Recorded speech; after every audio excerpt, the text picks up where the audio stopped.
Welcome to Business Coaching Secrets with Karl, Bryan.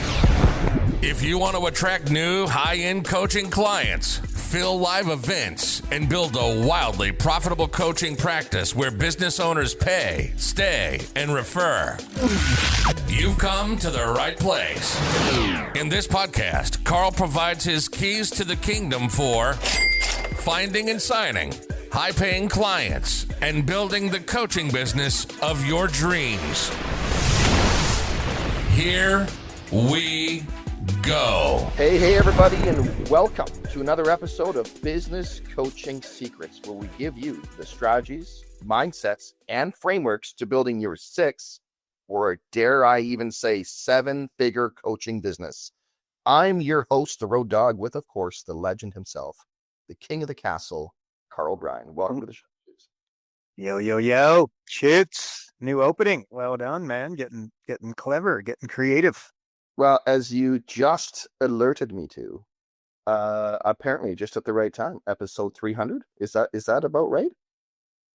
I think this is 301, Shoots. I think this is 301. That's something else. Yeah. Bro. You know, and I guess there's a lesson here, possibly, for everybody. Like, it's funny when you take a look at podcasts, and much like any strategy, be it or events or whatever, it's in the consistency, right? That's where it all comes and goes, because when you take a look at the average number of podcasts people do, it's probably no different than anything, right? Be it a marketing strategy, be it a live event, be it whatever. It's like you do a couple, you lose interest, and it didn't get immediate results, so you quit. But here we are, 301. What do they say? One is the worst number in business, right? As in trying something once. And no doubt, I just wanted consistency over talent all day long, twice on Sunday, and then wrap it back around. So there you go. High five, Shoot. So there we go. We're here. Well, here we are. And I've got a question from one of our coaches that wrote in and said, Road Dog, I'm coaching a young couple.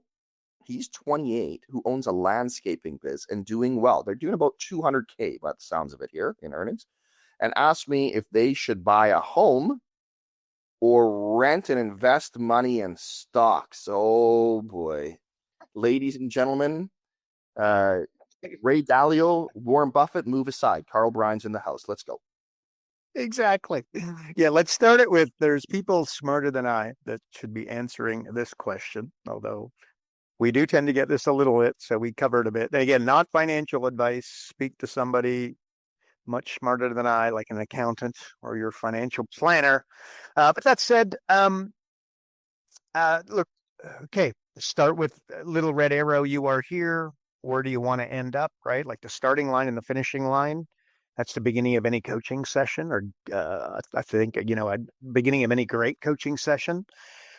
I think they're asking that question because they want to end up wealthy. That's what I would assume, right? So, yeah, little red arrow. Does he have rich parents? Does she have rich parents? Do they have, savings of more than, double the down payment? Depending upon where they live will depend on what that number is. Could be a huge number and could be a relatively small number if they live in, small town Nowheresville, right? But ultimately, look, this is a very personal decision, and I would treat it as such. Owning a home has a lot more than economic value, right? So like owning a home, it's got power psychologically. Is that what I'm trying to say? Like it's in between your ears, especially, as a man. I can't speak on behalf of the women. I would love to. And ladies, I'm sure you'd love me to.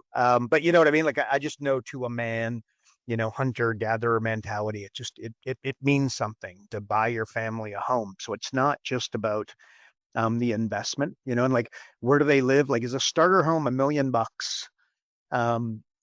Then I'd hesitate to take on a huge mortgage. But in an area where 500 grand is going to get it done, then I'd be leaning significantly closer to say, go for it. But again, rich parents, savings, age, what they said, 28. So I'll assume she's somewhere near there.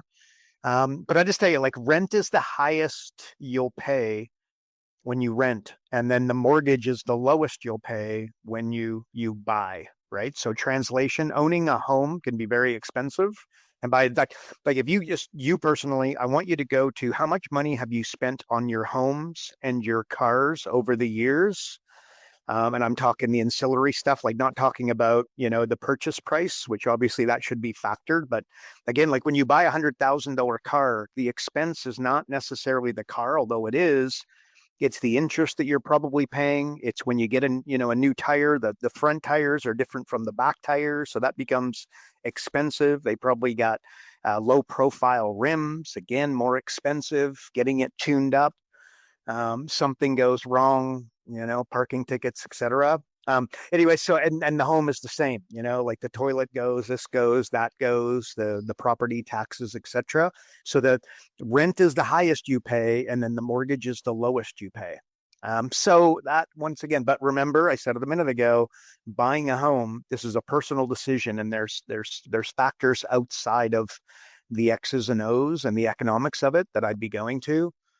Like these guys, so these guys own a landscaping company, and it sounds like they're doing pretty well, right? Like I'd probably look to buy a home where the landscaping talents could be utilized to improve the value of the home immediately, right? The same way you guys have heard me say this before if you've followed us. But okay, but if I'm going to buy a piece of real estate, one of the first things I want to be able to do is add a room and a bathroom. Right? Why do I want to do that? Well, first of all, I increase the value of the home immediately. And if you go look at a house and it's only 1,500 square feet and there's no place for an extra room and no place for an extra bathroom, you could always do, which that's not going to be the case because you do a little reno, a little addition. But that said, let's just say that it doesn't happen organically. Then I would probably continue my journey of looking for the house that I'm buying because again, that's what I want to do. I want to buy a house where I can add a room, add a bathroom. The less money involved in doing that. And I'll assume that you've got some talents to be able to do some of it. You've got some friends with some talents that would be willing to do it. I think that could be really good. And by the way, you increase the value of the home, you go back to the bank, you get the house reappraised, and there's a pretty good chance you can walk back into the bank, get your deposit back, and then you could go do it. You know what I mean? Go buy another house. Right. So think monopoly as I say that, 3 green houses, 1 red hotel. So I don't know, like your young folks, your young folks, I don't know. You know what I mean? I just go, it's a personal decision. I think that's really important. And that said, renting and placing their money in building their business would be the better long-term play, dollar for dollar. Must remember 3 ways to make money. There's stocks, real estate, business. Stocks, you're betting on somebody else. Real estate, you need 10 years or a boom. Business, you could double your money every 30 days for the rest of your life if you're really good at it, right? The richest people in the world build businesses, the Bezos, Warren Buffett's, etc. And then they take that money and then they invest it in real estate. So a lot of time people think that all this money is made in real estate, which by the way, many empires built off the back of real estate, but the front end is business and the investment is the real estate done really, really smartly. Think 3 green houses, 1 red hotel. Is it 4 green house? I can't remember, but no doubt you get the idea. You get the idea. So anyway, so what's the end again? Starting line and finishing line. Look where they end looking to end up. And real estate, I should be saying that again, one of the reasons why investing in real estate is a good idea. First of all, the leverage, right? You could put $100,000 down and get a hold of $1 million property, depending upon where you're at. By the way, put $50,000 down, get a $500,000 home. And then you're getting appreciation of 500,000 instead of the 50 grand, right? But remember, it's never as sexy as it sounds because what I said a minute ago, there's a lot of expenses, right? But real estate, a lot of tax advantages, depreciation and renovating, etc. So I'm going to finish this shoots, but just going, look, it's learning versus understanding, right? The distinction like between learning and understanding needs to be mentioned here. And the goal needs to be to understand, right? Not to learn. You don't stop at learning. You start at learning and then you get to understanding, clarity first. And then you add the power, you add the money, you add the gasoline, right? Super. You want to go at insane speed requires incredible clarity, right? So clarity first, and then you add the power, then you add the money, then you add the gasoline. So anyways, I think that's a good question. I mean, and by the way, buying they've got a landscaping company. My question is, how much equipment do they have and that kind of thing? And are they renting the place, where they're, keeping all their trucks and lawnmowers, et cetera? And that could be another conversation where they're buying that. Okay. And the sexiness of what I just said is, imagine if they, I think I'll use a daycare as an example because I think it might be better, land better. But imagine if you have a successful daycare, okay, you've got to do it. You need brick and mortar, right? You've got four walls. Well, if you buy the real estate, build up the business, and then in 5 years, 10 years, 3 years, 7 years, whatever the number is, let's say 5 years, you sell the business, and then keep the real estate. And let's assume they're paying $5,000 a month rent, 60 grand a year. You've now got an inbuilt tenant that bought your business. And now you're getting paid $5,000 a month, and we'll assume that you've paid down the mortgage so that, the mortgage is now at 2, and then you're netting roughly $3,000 a month. And that is a fabulous long-term play for a lot of family businesses. These guys are 28. We all know they're going to turn 50 before they know it. Bingo, bango, bongo. They could be in really, really, really good shape if they can see it through. So I don't know, Shoots. That's like, and again, there's people a million times smarter than I. So what do you know, in stocks? What was part of the question was invest in stocks and et cetera. Like the richest people in the world put all their eggs in one basket and then watch the basket really, really, really, really closely. Okay. Bezos, Zuckerberg, Gates, Buffett, et cetera. This is what they did, right? They did multiple streets. They didn't do Airbnb on the side while they were building Amazon. Zuck wasn't doing flipping houses on the side when he was building Meta, Facebook, right? So put, business is the best way to make money. Somebody's 28. I think they should buy their own home. I think that's a great idea, but put the money, put the focus, put the energy into their business. So that's my answer, Shoots. That's where I'm at. Speaking of, did you leave the country a little lighter in the pocketbook before you left, or what happened with you there, Shoots? Did you end up making more real estate purchases before you left? What do you mean? Oh, because the real estate's tanking?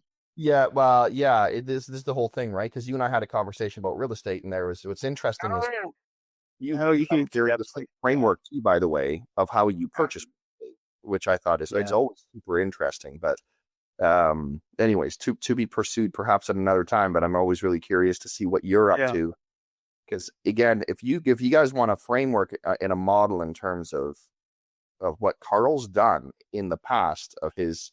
It's always been close to school, cul-de-sac, unless, of course, obviously good deals come along. But you've always been very, very methodical in your approach when it comes to real estate. Well, and I think so if you buy a piece of real estate, like let's say you've got a $750,000 house for easy math, okay, and then you could buy it for 600. What did I say? 750 grand, and you could buy it for 650, but the value to be 750, right?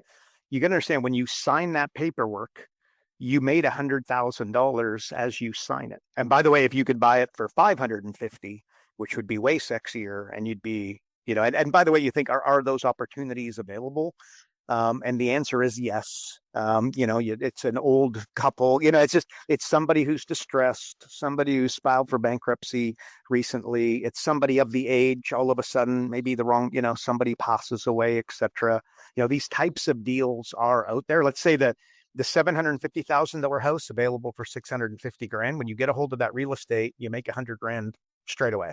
And remember the frame, if you can add a room, add a bathroom, you are now, going to be, net, you're going to be significantly better off than the 100,000. You're going to have to spend a few bucks, right, in order to do that, but you'll be in good shape. But what you don't want to, you don't want to be paying retail, right? Think of retail versus wholesale. You want to be buying stocks wholesale. You want to be buying real estate wholesale. If you feel like it's a wholesale deal, as in you make money the day that you sign the papers, this is one that you should really be thinking about. So anyway, so there you go. And then notwithstanding, a great school, a view near a beach, near a train station, there's those types of things. But we'll move off real estate, but those types of things factor into it, and you can make some great decisions quickly. and be net positive straight away. So there you go. The But there's only more to it.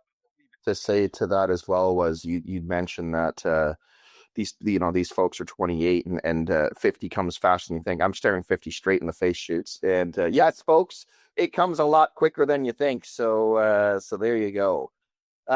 Listen, Handsome dude like you turning 50, buddy. My God. yeah, listen, I'm not accepting it yet. I've got a few days left, and we're gonna leave it at that. So midlife crisis can officially begin as of next Saturday, but until then, I'm gonna enjoy my last few days. Okay, we get a ton of feedback, right? A ton of just things that we've covered in the podcast.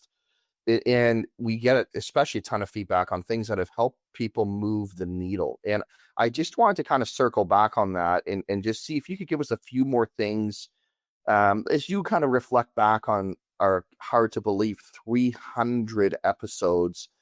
And just, like, is there anything there that's sort of that feedback or anything else, needle movers, any sort of thoughts around that? Okay.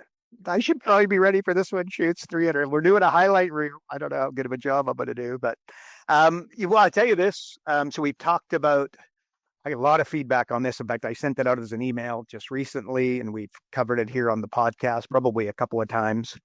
But it's like, how did Gary Vaynerchuk went from, his parents' liquor store went from 3 million to 60 million when he took it over. And it's basically like a $60 million discount strategy is what I think I called it in the email. And basically what he did is he had a loss leader program, right, where he advertised heavily, and Jack Daniels, Bud Light, Corona, Smirnoff vodka. Think I don't know if these are the best sellers of alcohol, but just think the best sellers, right? Whatever sells best, that's what he advertised. And he advertised it at less than, like, he literally lost money. Okay. So he would lose money. But what do you think that does when you hear the advertisement? You're like, oh my gosh, I can get 12 Bud Lights for, X, and they're normally, X plus. Look, all of a sudden he comes in, right? So then what happens is people would come in to get the Jack Daniels, get the Bud Light, get the popular wine, and then he would be there. He basically had salespeople.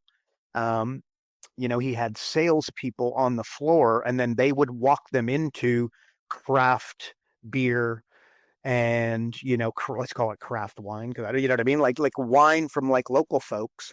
And obviously they had really high margins on those, and they had really, really slim margins on stuff like Bud Light, Jack Daniels, etc. And effectively he would get them up to the cash register, and often they would forgo the Jack Daniels and the Bud Light or the wine. And then he would walk them into these local brews, brews like local wine. Like wine guy, right? But whatever, like the local wine, he had huge margins, and they absolutely killed it. So for every dollar that he lost on Bud Light, he made up, plus on storytelling, salesmanship, and walking him into into the more expensive stuff. Then also he had a path to when you go to, remember Blockbuster from way back when? You'd walk into Blockbuster, and where would you go first? And it was new releases. Okay. And then he had the top 10. So again, he had a path. Just think footsteps, that, again, scary as it is, people will actually follow the footsteps. It walked them straight to the top 10. And what do you think the top 10 was filled with? Yes, there would be a Bud Light and there would be a Smirnoff vodka, like the popular stuff, but he would have, the brewed, the stuff that he was selling that he had wicked margins on. He'd have that all over the top 10. He sold it like hotcakes, and they killed it. So anyway, so discounting. And then, by the way, is discounting a good idea? The answer to that is it depends, right? Got to understand, little red arrow, you are here in the desired destination, right? Like you got to create your starting line and your finishing line as 1 and 2, on 1 and 2 on your roadmap. But simply put, because if you discount, if the average business owner in North America discounts 10%, they have to sell 33% more to break even. Okay. And then what's the hardest thing for a business to do? And that's to acquire a new customer, to create a new sale. So I'll let you decide if that's a good idea, right? Probably not. So what you really want to be thinking, is you want to be adding value, because is everybody Gary V? Is everybody going to create salespeople in their liquor store? And no doubt, you know who the number one salesperson was, that his name was Gary V. And I mean, the guy was young in his 20s, and he'll tell you that he never took a holiday, he never took a day off, and he worked 12 hours a day on a slow day, right? So you want to be thinking about that. But again, the average business offers a 10% discount. They have to sell 33% more to break even. Doesn't sound like a good idea for me or a good time. But the bottom line is storytelling worked pretty good for him, and it could work for you. And if you search my emails, you'll be able to see that. I parlayed it into an example for a business coach, the way that you could put an incredible offer out there and then segue that into storytelling, and then basically getting yourself, a whole gambit of higher end coaching clients. But it comes with that unbelievable front end offer. I've talked about that for years, like basically buying customers.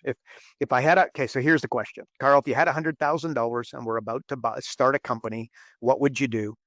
And my answer has been the same for, a couple decades, and it will continue to be the same, I would imagine. And that I would buy ideal clients. I would do whatever it takes to get people. Think of the example of Gary V and losing money on Jack Daniels, Bud Light, etc., to get them in the door. And effectively, I would buy ideal clients. But remember, a client is not somebody who comes in and buys once. This is not what we're talking about. There's two rules of business. You got to get clients, you got to keep clients. Repeat business equals profit. You need a model where you've got repeat business. Challenge, a lot of the time you're going to sit down with these business owners and they don't have a model that really supports ongoing business, which is a little bit nutso. The templated example we give all the time is the realtor, right? A realtor works so hard to get the client to sell the house. And yes, they generally make some pretty good commission on the back of that house. So at the end of the year, they can make some pretty good money.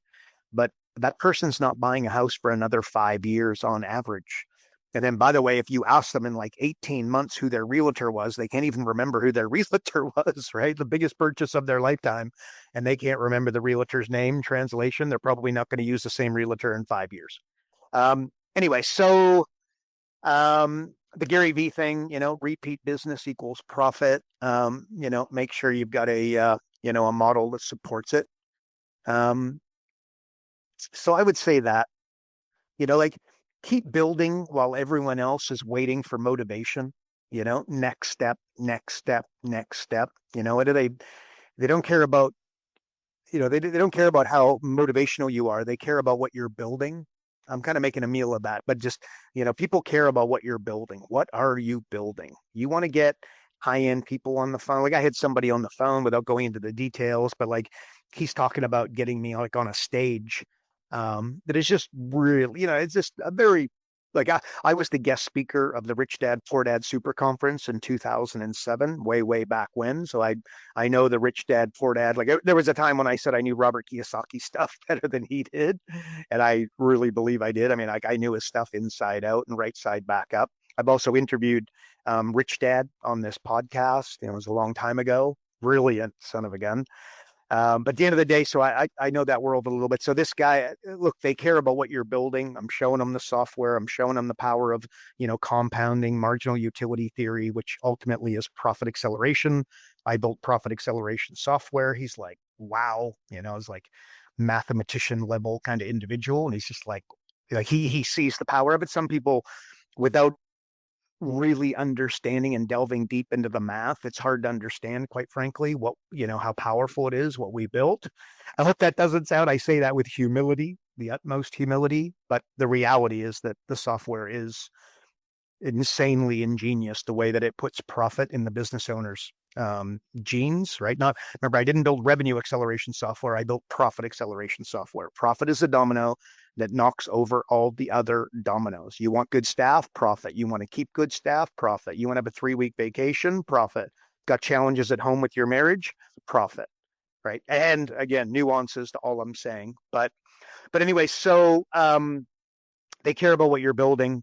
I showed this guy what I had built and what I am building. and the integration of AI, et cetera. He's very, very impressed and could, you know what? And it might, how many times do you see those types of things and they dissolve into big fat nothing? And then how many times do you see those things and all of a sudden it changes everything? Just think a business coach meets an accountant and the accountant has 300 clients and they actually, again, they'll all say that they think it's great, but then what do? They ghost you. Solution to that is a demonstration from my experience. You want to have something like a simulator where you can demonstrate the power. And then the only question they've got is how do the numbers get so big so fast? When you hear that, you know that you're onto something, and then you become attractive, you become a little bit magnetic, right? But again, they want to know, what are you building? What's the remember the most popular speech of all time is what? It's not I have a step-by-step plan, it's I have a dream, right? When you talk to the accountant, don't be starting with your step-by-step plan. Talk about, I have a dream. Okay. And again, what you're building, what you see, how you want to affect local business owners. So anyway, keep building while other folks are searching and, looking for motivation and the rah speech. You just bloody keep building, taking the next step, making the phone calls, knocking on the doors, kissing the baby, shaking the hands. The more hands you shake, the more money you make, right? I would also say this is something that I answered within the last, I'm going to say 30 days, might have been a little shorter than that, but lease versus sell, right? Like if it depreciates it, your client wants to lease it, you want to lease it. If it appreciates, you want to buy it. Like what's in a business model? Like, so if I were to start a company tomorrow selling RVs, if I were to start a company tomorrow in the Sea-Doo space, if I were to start a business in the car space, I would want to lease them rather than sell them, right? And by the way, I'd probably want to do both, but the sexier of the two, the more profitable of the two, the one that's going to create, a multiple where one day I could exit for a really sexy and awesome multiple translation, make a lot of money and exit it. The leasing company would be better than the selling company, right? Just remember, most businesses don't support on, repeat business equals profit. We'll just think of lease versus buy and sell, right?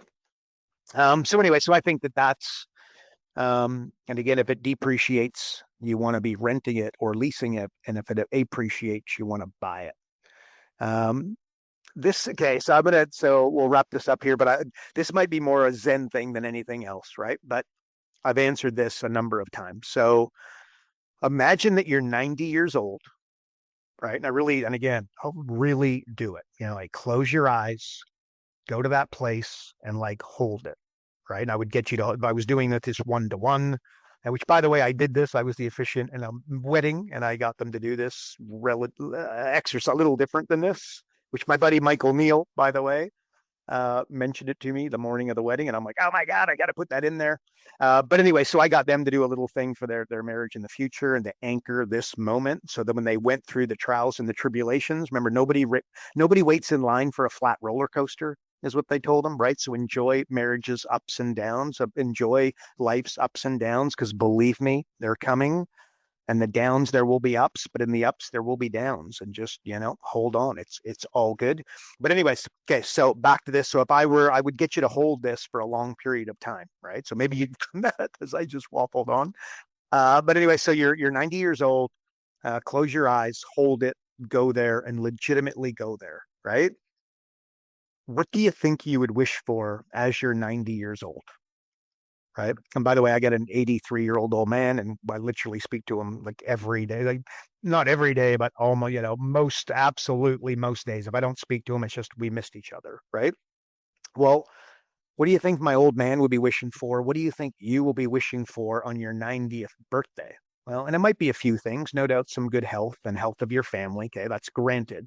But I would be amazed if to be young again wouldn't be, right up there. Well, guess what? Open up your eyes in this exact moment, and guess what? You got your wish, right? So now act as if, again, you went to 90, hold it. And by the way, that might be a powerful exercise for you to do consistently.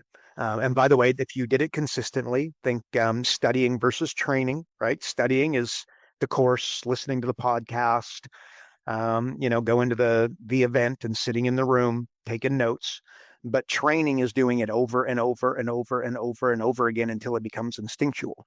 So if you were to do that exercise every day for the next 90 days, and by the way, you're 90 years old, so that's convenient. That 90, we should name it, shoots 90 something.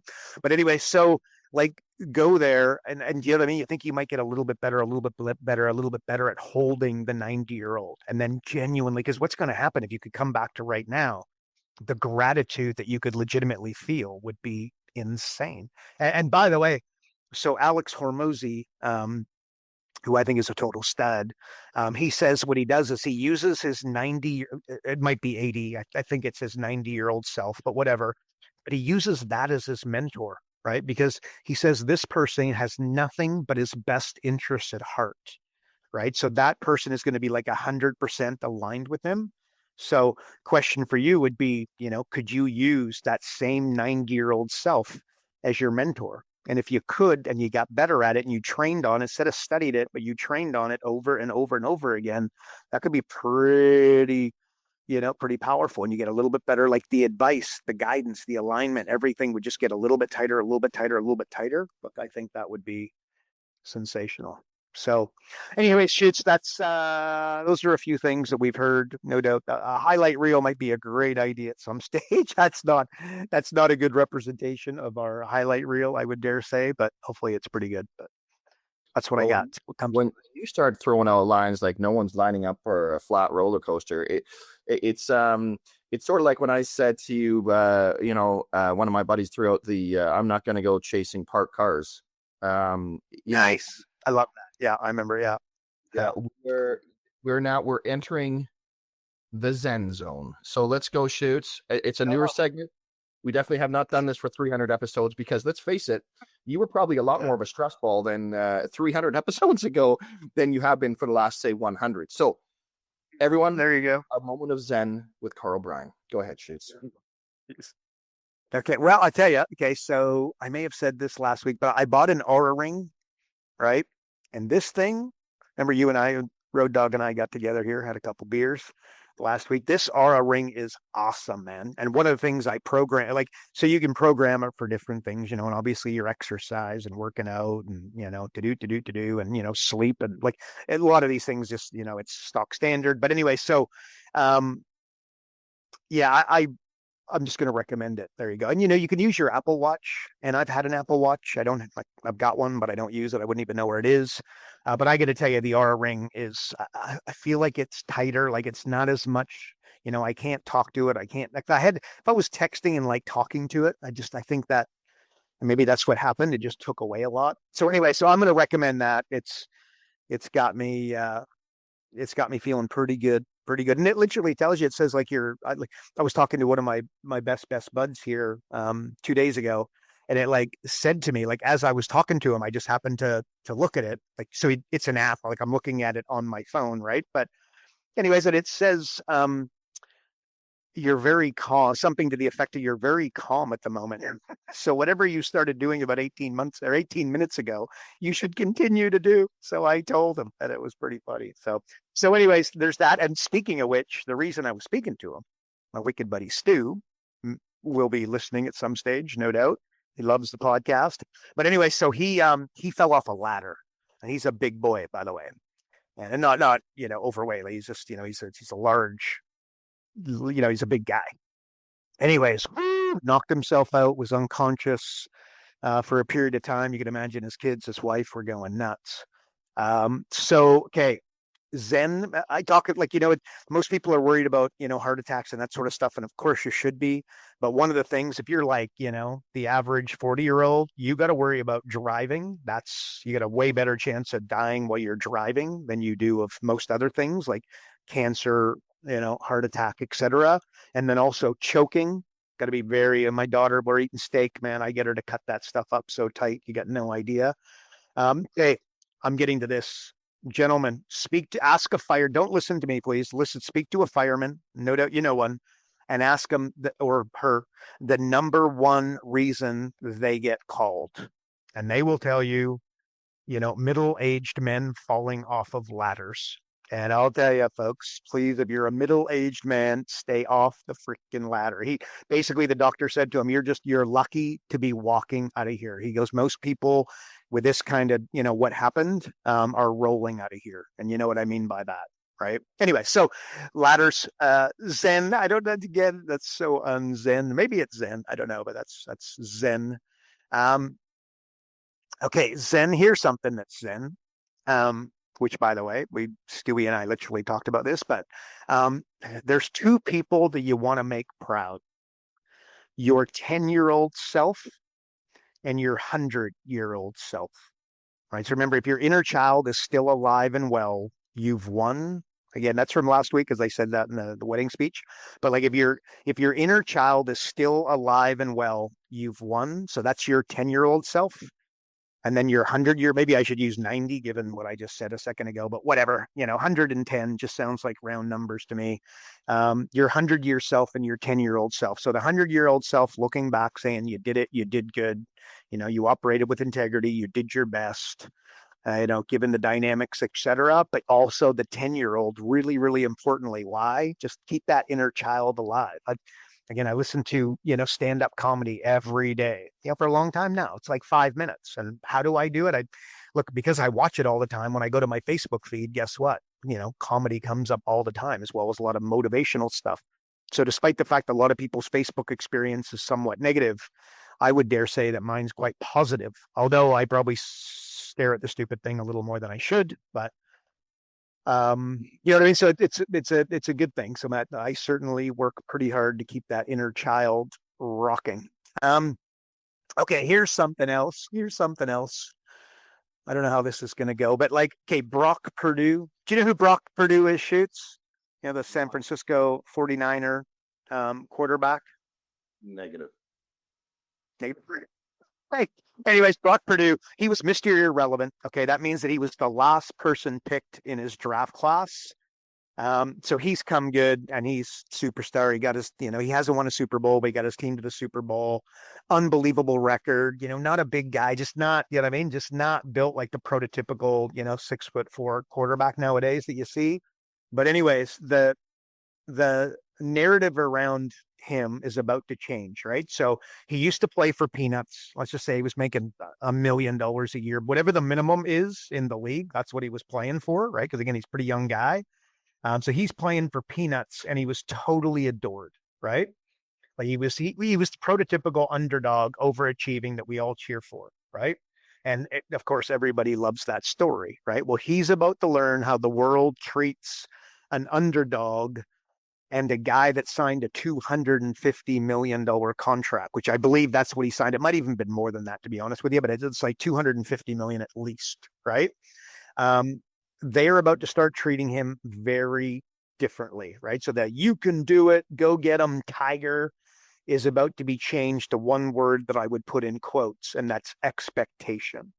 And I want to see how it plays out, right? And, and maybe he's going to absolutely crush it. And maybe, it's going to be a little bit of a bumpy road, probably going to be right smack dab in the middle. Remember, nobody waits in line for a flat roller coaster. So I wish him luck, and I'm sure it's going to go all right.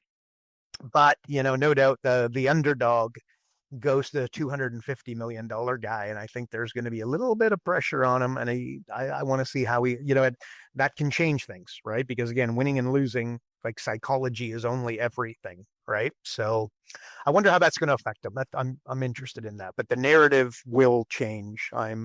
Unless 100 years of media changes, it's about to change. So I'm not doing it. I'm not feeling very zen, shits. So here's you're enough, right? Like most people, again, they're scared of, being enough and having love taken away, right? Not being loved, having love taken away, and then, being enough. Look, stop getting distracted, right? As a higher level frame, you've got dreams to pursue, right? So think, I've got a dream, right? As I don't have a step-by-step plan, I've got a dream. You got dreams to pursue, lives to change, not people to impress, right? Again, so stop worrying about what other people think so much. And by the way, as I say this, do you think I'm perfect in this area? Be my heavens, absolutely stinking not. Be a time in my life where I would have been, this would have been a Major problem for me, right? But you got dreams to pursue, not people to impress. Act as such is what I would be saying to somebody, just thinking, I want to, I want to just be a little more calm. I want to be a little bit more, I don't know, calm. I want to be a little more directed. I want to be clear. I want to create that starting line and that finishing line and really work towards that finishing line. That's what I'd be saying, because you're like, when your small goals turn into big goals, it's going to require new desires for you to get them, right? So big goals require new desires. What are those new desires? You can't keep the old desires, right? Like, again, trying to make 100 grand a year, 10 grand a month. It's so lame. It's scary, right? You got to try change a community. You got to try change a state. You got to try affect the numbers that say 50% of businesses close up shop within 48 months of starting. You got to look to level up the level of consciousness of the average entrepreneur in your community, in your city, in your state, in your country, in the world, right? Like, it makes me think of Tony Hsieh, the founder of Zappos, may he rest in peace, right? Passed away, had all kinds of addiction problems, the poor bugger. But like, he wanted to take on world peace.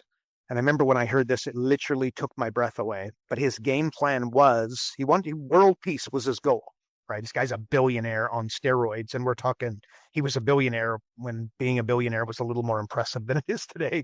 Not that it's not bloody impressive today, to be clear. But basically what he was going to do is he was going to create 1 minute of world peace. And I remember thinking to myself, oh my gosh, right? Especially as a guy, especially at, at really lofty goals and impacting, the world and really, making my dent. And I was like, my gosh, right? So you don't need, 250 grand a year, 100 grand a year, $1 million a year, 750 grand a year. You've got to create a process to get one client, right? And then you've got to duplicate that process to get yourself 3 clients. Would be, I don't know, that's not a great transition or example, but no doubt you get the idea, right? Creating that really, really big goal is admirable. But how do you get there? Is it a book? How do you eat an elephant? One bite at a time, right? I don't know, is that a book? Might be a book. It's definitely a popular saying. And again, it sounds a little bit throwaway-ish, but think of what I just said about world peace. And he was going to create 1 minute of world peace. And then what was he going to do next year? No doubt it would be 2 minutes of world peace. And then he would go to 3 minutes, and he would get to 10 minutes, and he would eventually get to an hour. And he would have probably known in his lifetime world peace, which is, no doubt that's the loftiest goal of them all, right? $1 billion company, world peace is like nothing. Anyway, so that's, I don't know. There you go. So if you're going to need new desires. $10,000 a month is no longer going to get it done if you've got lofty goals. And remember, your goals can't be about you. You've always, actually, no, take that back, right? Little red arrow, you tell me. But if you want to accomplish something big, it's not going to be on a personal level. It's going to be on a, impacting. What does Zig Ziglar say? If you help other people get what they want, getting what you want kind of is going to happen organically, right? So again, thinking about them. So, and by the way, like a demonstration, the way that you get that one client and the way that you get 3 clients, the way I'd show it, you got to be attractive. You got to become magnetic. The way you do that is a demonstration. And the way that we teach the demonstration is using our simulator. So we got a profit acceleration simulator, very, very powerful. And then the business owner will see it and they're like, how do the numbers get so big so quick? Like that's what, the same way you double a penny every day for 30 days, you end up with $5 million plus, right? Somebody who's never heard that example is like, how do these numbers get so big? That's insane. That's incorrect. The math's wrong. Like, let me see, right?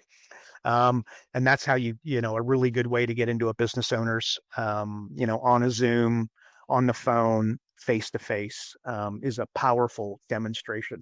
Speaking of demonstration, like routine demonstrated by a man.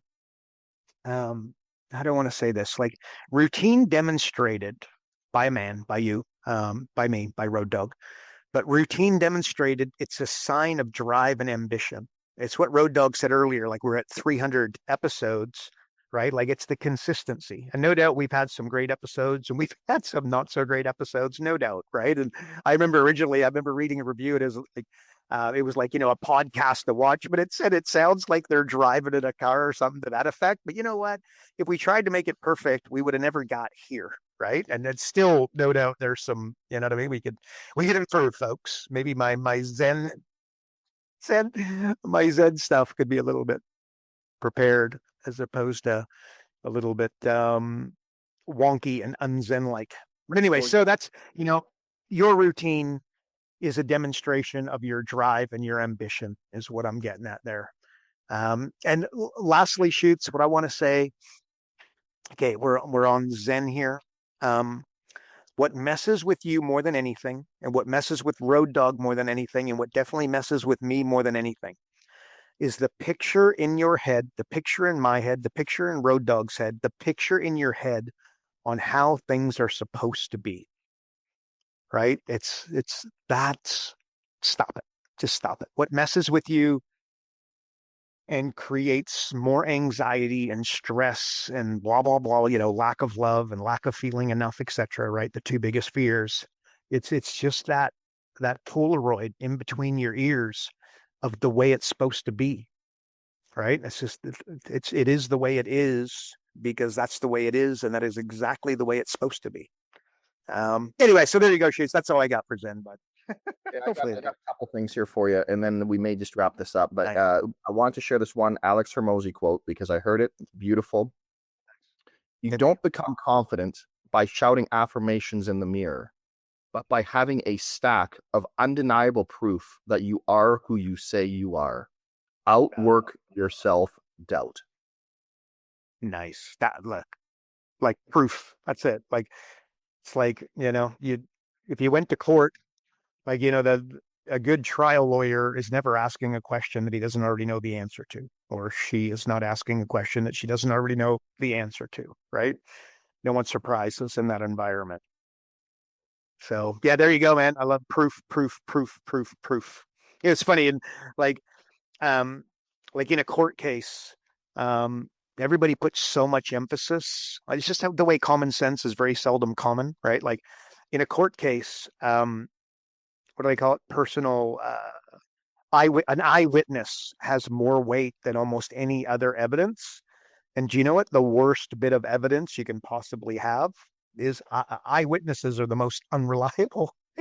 Two people see the exact same thing, and it's like, categorically different. It's pretty wild. So, anyways, there you go, Shoots. That's what I got. Anything else? Talked about the thing that messes with people the most. There's Sean Whalen actually posted this, and I just think it's super powerful. I just want to share it real quick, and that is the most powerful thing you'll do is own your story, own who you are, own where you came from, own the journey that you've been on, the pits that you've fallen into and risen out of. Stop living in shame. Stop hiding what you're afraid of. Stop looking for approval from people who don't even accept and love themselves. Stop pretending and wearing masks to be liked and validated for a false reality you think is safety. I thought that was just beautiful. Nice. So there you go. That's it, well right? Own your story. What do they say? Your mess is your message, something like that. So, and that was sort of a big, I was at a conference last week, and I don't know, I've heard it a million times, and somehow it just sat with me differently. And that's the whole, when the student is ready, the teacher will appear. And I just thought it's no different than, there's a lot of things that you and I repeat on this podcast, and we have probably, I don't know how many times, over 300 episodes, but you know what? It's that all of a sudden something that you will say that you've probably said 100 times before will just resonate. And it lands. Shoots 100. I've heard about that in studying versus training, right? Like, it's like, now I get it, right? Like studying again is the learning of it, but the training is doing it over and over and over again, right? So I'm sure Tom Brady read some books and studied, the mechanics of throwing the football. But what he did is he threw that football over and over and over and over again until he became Tom Brady. Bingo, bango, bongo. Hey, and I can read all the bodybuilding books that I want to read, and I can, study the proper mechanics and movements, but unless I'm actually doing them, I'm not going to get there. So there you go. How about that? Lay down. All right. Lay down. The weight. There you go. Let's go close us out, because we have so many questions that pour in, folks. But I feel like we could always keep going, but we're trying to keep these podcasts reasonable, and otherwise we're going to turn it to Joe Rogan. They're going to be 3 hours. No. But let's go close us out. Give our listeners the one thing that they can start doing from today's podcast. What? I don't. Hopefully, there was some good. No, might have started slow with the real estate hoopla, but um, I think the 90 years old thing. I don't know if, like, at the end of the day, the goal is to have a great life. Um, freedom. Ultimately, money provides you options. Options, create a frame for a better life, possibly. At the end of the day, you tell me. You get your starting line and your finishing line. But I think the exercise of going to where you're 90 years old, holding it, legitimately holding it, and then opening your eyes and like, oh my God, I'm back here. And like you're young again, and you can touch your toes and you can actually go to the gym and you could run a marathon, etc. I think that's got huge power. And then that segue into and again, use yourself. What Alex Hormozy says is he uses his 90 something, his 80-year self, his 85-year-old self, his 90-year-old self as his mentor. Because he says, like, that person is going to be 100% aligned with where he wants to be and have only his best interest at heart. And by the way, because again, some mentors, like, let's face it, right? They've got their biases and they've got their self-interest. And by the way, that's okay. Sometimes it's okay. Sometimes it's not, right? But that's where that comes from. So maybe also you could be using your own 90-year-old self as your own mentor. And studying versus training, again, first time you do it, you're probably going to suck at it. The second time, probably not much better, but you do it over and over and over and over again. What do we say? Do it for 90 days, be 90 for 90 days. Need a course, shoots, buy the domain name. But anyway, so that I think that you'd get a whole lot better at it. And that might be a really powerful exercise. So there you go, shoots. That's my answer, bud. Okay, before I got one quick follow up because you're a lot closer to 90 than I am, like a lot closer to 90 than I am. What does 90-year-old KB look like? What does that look like? Shoots. Catch it, buddy. I'm going to live to 120, man, is my game plan. So 90, I'm going to be a spring chicken, shoots, drinking green smoothie, touching my toes, going to the gym, walking the beach, surfing, hopefully still surfing, shoots, doing business. I'll tell you, again, you turn the brain off. It tends to be lights out. Cognitively, I plan to be right there. I don't want to compare like Warren Buffett, he just retired. I mean, the guy, he's into his 90s, just stepped down. I think he'll tell you that the reason he's still kicking and doing well at his age, despite the fact that his diet is well advertised as not being all that great. Yeah, you got to keep those cognitive juices going, man. That's what you got to do. There you go. And that was actually part of the conference I was at, how when people retire, what's the words that they used? When you begin your work optional life, I thought that was pretty cool, pretty clever. Work optional life. How many people, when they stop their primary occupation, lose their sense of identity because that's all they've done their entire lives. And they either go into a rapid decline pretty quick, or you can choose to then create a new identity or do something else. And like you said, the cognitive piece is so huge. And a piece that I thought was interesting for all of our Canadian listeners, because I don't know in the States, everything costs money. But here, apparently at about 55, so you're qualified. Post-secondary. No, I'm not. But anyways, keep going. Post-secondary is free. So you could actually, what's a course that maybe you thought, you know what, I'd always wanted to take that. Why not? Now you can, right? And there's a great story of a grandmother who actually graduated university with her granddaughter. So there's your self-identity is one of the biggest things that I think people need to, keep an eye on, if you will, and not tie your identity. Because again, isn't that Tony Robbins thing of just people tie their identity to their business success and failure, and then that obviously leads to a whole lot of bad news in terms of economic downturn, right? Which is increases in suicide and everything else. So there you go. 100%. It's well done. Well done. All right, folks. Well, thanks for tuning into another episode of Business Coaching Secrets, episode 301, folks. It's hard to believe that we've been around for that long, but here we are. And if you're not on the inside getting access to the pre-show, you aren't getting Karl's daily emails, by the way, and you just want more information how to build, grow, and scale your business coaching company, visit focused.com and subscribe today. Also, as always, if you enjoyed the podcast, please like and subscribe, and also share it with a fellow coach, as that is our way of reaching and having a much greater impact on the greater coaching community. And while you're at it, please feel free to leave us a review. And that is it for another episode. We will see you on the next one. And remember, folks, progress equals happiness. Take care, everybody. Karl Bryan built Profit Acceleration Software 2.0. So as a business coach, you'll never again have to worry about working with business owners that can't afford your high-end coaching fees. Check us out at focused.com.